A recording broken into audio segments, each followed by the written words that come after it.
Good morning to you, Michael Hichborn. Good morning, Joe. Good to be on. Now, I find it fascinating. In your report, which can be found at lepantoin.org, you got some bullet points here, and that first one kind of took my breath away a little bit.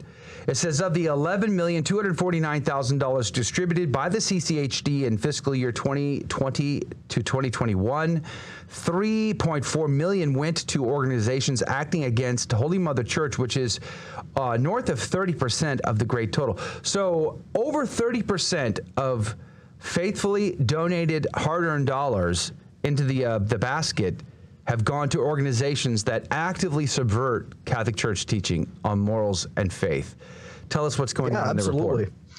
Well, and the thing is that this isn't just like, well, somebody made some statement somewhere that was, not in line with church teaching, which is the way that CCHD would characterize most of our research. We went through and very, very carefully set a very high bar for what we considered a violation of church teaching. And when we're talking about how these organizations were actively working against the church, we're talking about things like going out and participating in these LGBTQ pride fests and going out and posting things on social media saying, hey, there's a pro-abortion rally taking place. We want you guys to all participate. Or going and sponsoring the women's strike, the International Women's Strike, which says specifically that they want to enshrine abortion as a right in law. So when organizations did things like that, that's what we considered a violation. And we found 66 instances of that taking place with CCHD grantees, either directly, they put it on their own social media, or indirectly through coalitions, which is also a violation of the grant guidelines. Yeah, you say here 47 out of the 66 organizations profiled in this report are in direct violation of Catholic moral or social teaching. That's 71% of all offending organizations.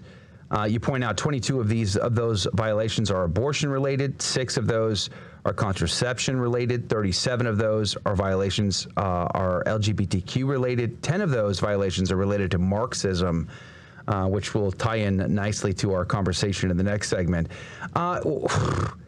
Is it just that this information was super hard to find, Michael, which is why it took you 6 months to go through it all? I mean, maybe you have to hire investigators. You got to deep dive through data mining. I mean, what does one have to do to find this information? It's got to be too hard for the staff at the CCHD. Well, it's so hard for the staff at the CCHD that they couldn't even remember that an organization that they had previously defunded, the Chicago Workers Collaborative, defunded because they were part of a coalition that was favoring same-sex marriage. They forgot all about that, and they went ahead and gave them another grant. So that's how hard it was to find this information. Who was that organization we defunded that one time? I forget. I don't remember. Anyway, here's the check. Have a good one. Yeah, pretty much. Chicago Workers, and the reason that I point that one out is that it is the clearest and surest example of the CCHD just completely, blatantly violating its own guidelines.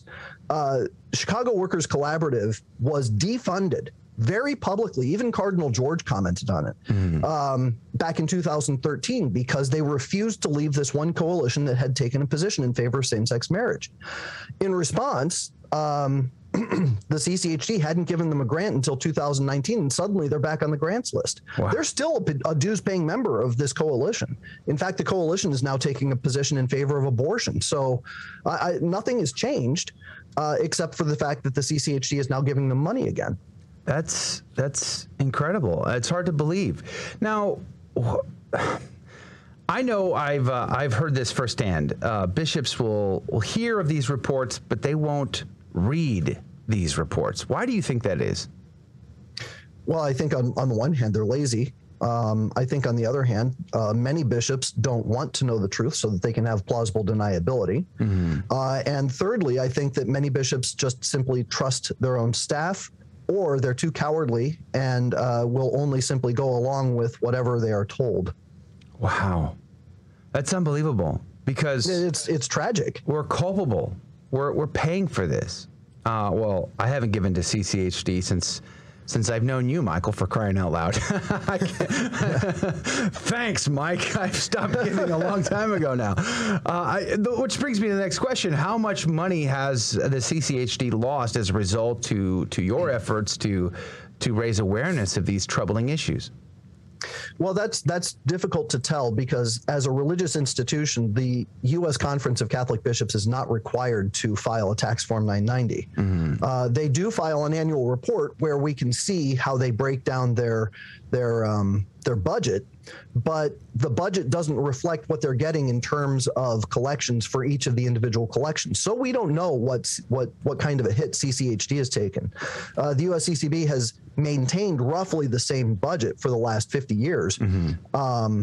But I don't know in terms of real numbers what the collection dip has been for the CCHD. Let me ask you a quick follow-up question on that then. So is it possible to track how much money they're granting every year to see if that number has fluctuated? Like, oh, we were used to give out more money, but now we're giving out less, or we give out more now versus less earlier. Is there any way to look at it from that perspective?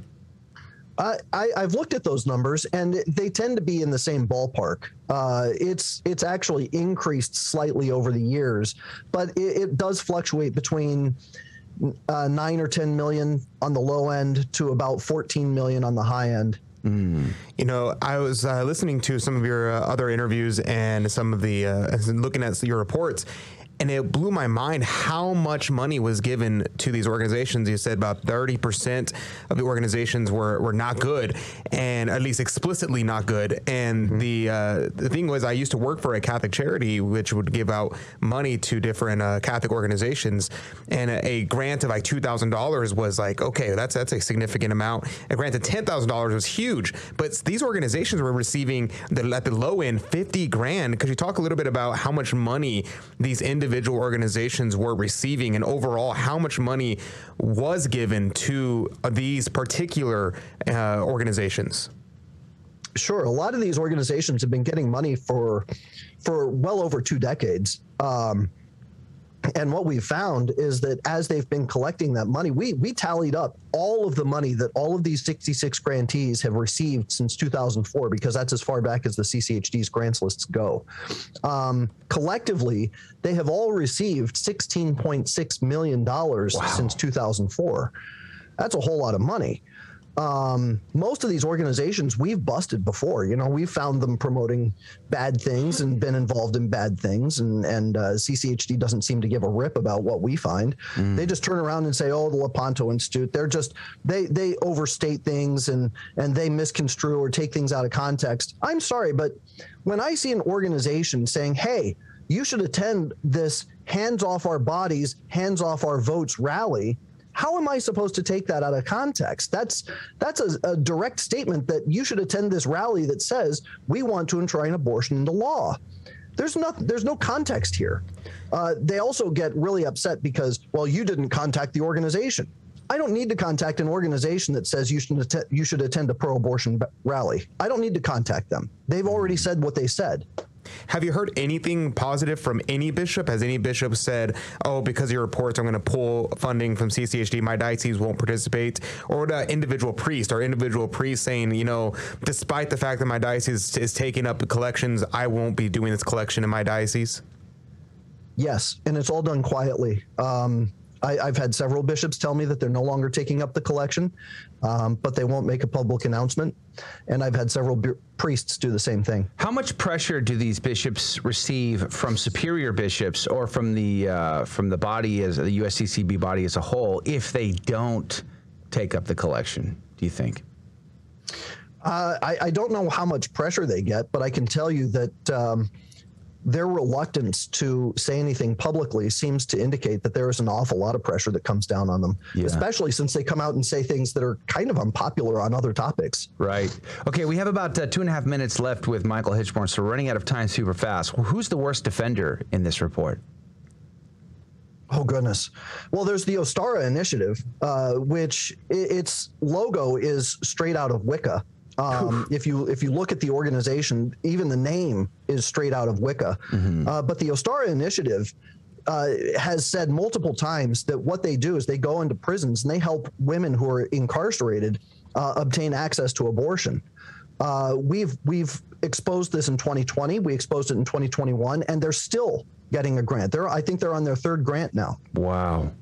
That's unbelievable. And I'm looking through your lepanto.in.org report here, and one of the things that's really nice and super simple is you got a chart with all of the organizations and where they're from, how much money they've got, the issues that they're supporting that are in violation of what we believe in faith and morals.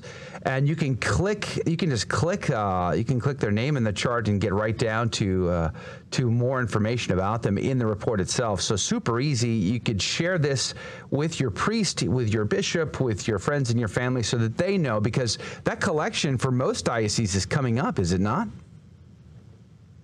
Yeah, it's this weekend for many dioceses. Last weekend, a lot of dioceses already held the collection, but many dioceses around the country are holding the collection this coming weekend.